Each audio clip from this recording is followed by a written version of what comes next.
তো আমরা এখন যেটা দেখব সেটা হচ্ছে আমাদের নিউট্রিয়েন্ট এস্টিমেশন অফ রেসিপি।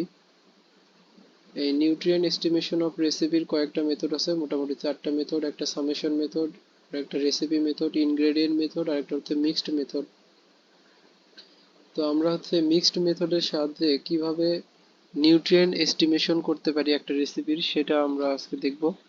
তো আমাদের একটা ম্যাথমেটিক্যাল প্রবলেম এখানে দেওয়া আছে যে এখানে 1 KG cabbage, half KG carrot, 1 KG water এবং 5 গ্রাম সল্ট আছে, এবং এইগুলার ইল ফ্যাক্টর দেওয়া আছে এবং রিটেনশন ফ্যাক্টর এখানে দেওয়া আছে। এবং কন্ডিশনে বলছে যে আমাদের এই যে ইল ফ্যাক্টরটা আমরা রেসিপি মেথডে ব্যবহার করব, এবং রিটেনশন ফ্যাক্টরটা আমরা ইনগ্রেডিয়েন্টে ব্যবহার করব।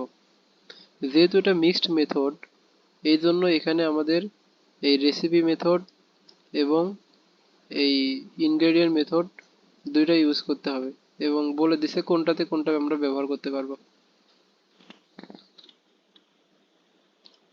তো আমাদের ওই প্রবলেমটার সাথে আরেকটা আহ, বিষয় দেওয়া থাকবে, সেটা হচ্ছে নিউট্রিয়েন্ট কন্টেন্ট পার 100 গ্রাম ইনগ্রেডিয়েন্ট। ঠিক আছে, আমাদের ইনগ্রেডিয়েন্ট ছিল হচ্ছে ক্যাবেজ, ক্যারট, ওয়াটার, সল্ট। তো একটা পার্টিকুলার নিউট্রিয়েন্ট, ঠিক আছে, একটা পার্টিকুলার নিউট্রিয়েন্ট, সাপোজ আমরা যদি চিন্তা করি ভিটামিন সি। হ্যাঁ, এই ক্যাবেজের মধ্যে 100 গ্রাম ক্যাবেজের মধ্যে 30 গ্রাম আছে, 30 মাইক্রোগ্রাম। ঠিক আছে, আবার ওই particular nutrient, suppose vitamin C, ওইটাই ক্যারটের 100 গ্রামের মধ্যে আছে হলো 15 মাইক্রোগ্রাম। তো এই ধরনের ইনফরমেশন গুলো আমাদের দেওয়া থাকবে, এবং আমরা পরবর্তীতে কিভাবে এটা সলভ করবো এইদিকে আমরা যদি যাই। তো আমরা যেহেতু এটা মিক্সড মেথডে সলভ করতেছি, এবং আমাদেরকে বলেছিল যে আমরা ইল ফ্যাক্টর, যেটা আমরা এখানে দেখতে পাচ্ছি কার্সারে, ইল ফ্যাক্টরটা আমরা রেসিপি মেথডে ব্যবহার করবো, যদি আমরা প্রশ্নটা খেয়াল করে আসি। আর রেসিপি মেথডে আমরা যদি করতে চাই তাহলে আমাদেরকে এভাবে করতে হবে। ইনগ্রেডিয়েন্টের এখানে নামগুলো আছে, র ওয়েটগুলো আমরা নিয়েছি এবং এগুলোকে যোগ করছি, তারপরে আমাদের ইল ফ্যাক্টরটা আমরা একবার ব্যবহার করছি, জাস্ট টোটাল র ওয়েটের সাথে ব্যবহার করে আমরা কুক ওয়েটটা পাইছি এখানে 2255। ঠিক আছে, এটা কিন্তু রেসিপি মেথডে। যদি ইনগ্রেডিয়েন্টে ব্যবহার করতাম তাহলে কিন্তু আমাদেরকে ইন্ডিভিজুয়ালি এই যে এইখানে এই রো এই কলামে ইল ফ্যাক্টর গুলো বসাইতে হতো।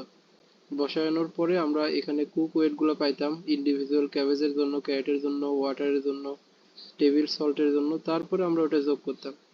যেহেতু আমাদেরকে রেসিপি মেথডে এই ইল ফ্যাক্টরটা ব্যবহার করতে বলছে, এই জন্য আমরা সবগুলো ওয়েট একদম যোগ দিয়ে তারপরে আমরা এটা করছি। এখন আমরা একটু পরে বুঝতে পারবো যে ইনগ্রেডিয়েন্ট মেথডে আমরা কিভাবে এটা করব। এখন আমাদেরকে আরেকটা কন্ডিশন বলেছিল যে রিটেনশন ফ্যাক্টর, যেটা রিটেনশন ফ্যাক্টরটা আমরা ইনগ্রেডিয়েন্ট লেভেলটে ব্যবহার করব। ঠিক আছে, রিটেনশন ফ্যাক্টরটা ইনগ্রেডিয়েন্টে ব্যবহার করব, এই জন্য আমাদেরকে এইগুলো ছিল হচ্ছে ক্যাবেজ। ঠিক আছে, ক্যাবেজ গুলো ছিল। আর যেহেতু এটা রিটেনশন ফ্যাক্টর, তাহলে আমাদের নিউট্রিয়েন্টের মানগুলো জানতে হবে। আমরা প্রশ্নে দেখি, প্রথমে আমাদের ক্যাবেজে নিউট্রিয়েন্ট ছিল হচ্ছে 30 গ্রাম এবং ক্যারোটে ছিল হলো 15 গ্রাম। ঠিক আছে, এখন এরা কেন এখানে 13 এবং 3.3 লেখছে?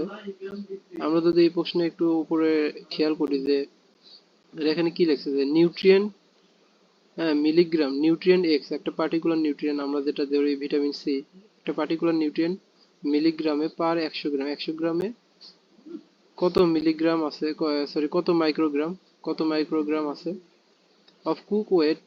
ঠিক আছে, কুক ওয়েটে কুক ওয়েটের 100 গ্রামে ওই পার্টিকুলার নিউট্রিয়েন্টটা কত মাইক্রোগ্রাম আছে। যে এখানে আমরা রিটেনশন ফ্যাক্টরটা কাউন্ট করিনি, তাহলে দেখি এখন এই 13 আমরা কেমন পাইছি। সেটা হলো আমাদের এখানে যদি যাই, আমাদের 30 ছিল হচ্ছে আমাদের টোটাল নিউট্রিয়েন্ট কন্টেন্ট, 30 মাইক্রোগ্রাম। তার সাথে আমরা গুণন করছি হচ্ছে 1000। এই 1000টা হচ্ছে আমাদের এই যে এখানে ক্যাবেজের যে র ওয়েটটা ছিল। ঠিক আছে, এই ক্যাবেজের র ওয়েটটা ছিল, যেহেতু আমরা ক্যাবেজের জন্য করতেছি, এই র ওয়েটটা গুণ দিতে হবে।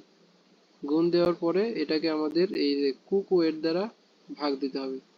টোটাল কুক ওয়েট 2255, যেহেতু আমাদের এখানে বলে দিছে যে এই যে কুক ওয়েট, ঠিক আছে, এখানে ভাগ দিলে হয় 13 পয়েন্ট সামথিং হয়, তো ওরা 13 লিখছে।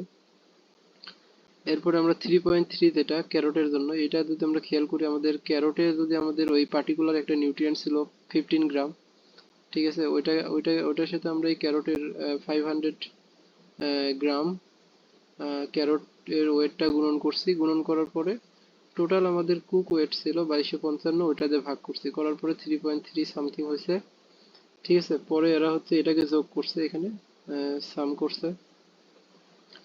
এরপরে আমাদের রিটেনশন ফ্যাক্টর আমাদের ক্যাবেজের জন্য দেওয়া ছিল হচ্ছে 0.7, আর বাদ বাকি সবগুলোর জন্য দেওয়া ছিল 1, ঠিক আছে। আমরা যদি আমাদের প্রশ্ন খেয়াল করি, আমাদের শুধু রিটেনশন ফ্যাক্টর দেওয়া ছিল হচ্ছে ক্যাবেজের জন্য হলো 0.7, আর বাদ বাকি সবগুলোর জন্য 1।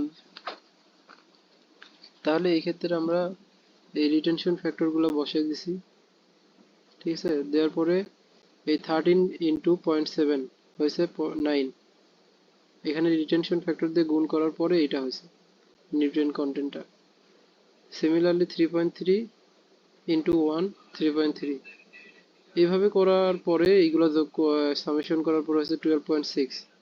তাহলে আমাদের এই 16.6 যেটা, এটা ছিল হচ্ছে আমাদের রিটেনশন ফ্যাক্টর কনসিডার করার আগে, আর 12.6 হলো রিটেনশন ফ্যাক্টর কনসিডার করার পরে। এখন যেহেতু আমাদের ইনগ্রেডিয়েন্ট লেভেলটা আমরা রিটেনশন ফ্যাক্টর ব্যবহার করছি, এই জন্য আমাদেরকে এখানে প্রত্যেকটা পার্টিকুলার কম্পোনেন্টের সাথে আমাদের রিটেনশন ফ্যাক্টরগুলো গুণ করছি, 0.7 1 1 1 গুণ করার পরে এইগুলো হয়েছে।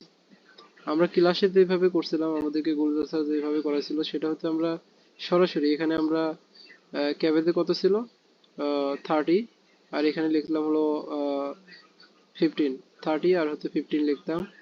তারপরে এখানে রিটেনশন ফ্যাক্টর গুলো দেওয়া থাকতো। এরপরে আমরা এটা এইভাবে ক্যালকুলেট করতাম। যদি আমরা এখানে খেয়াল করি, সেটা হলো 13 গুণন আমাদের 1000 ক্যাবেজের ওয়েট ছিল, into retention factor 0.7 divided by cook weight. এটা একদম সরাসরি করতেছি আমরা, একদম 0.9 পয়েন্ট সামথিং পাবো, ঠিক আছে। এই তারপরে তো ক্যারোটের জন্য আমরা এইভাবে সরাসরি আমরা করতে পারি, সরাসরি আমরা বের করতে পারি, অথবা আমরা এখানে যেভাবে দেওয়া আছে, এখানে ভেঙে ভেঙে দেওয়া আছে, এইভাবে করতে পারি। তো কারো যদি কোনো সমস্যা হয় আমাকে আবার নক দিতে পারিস।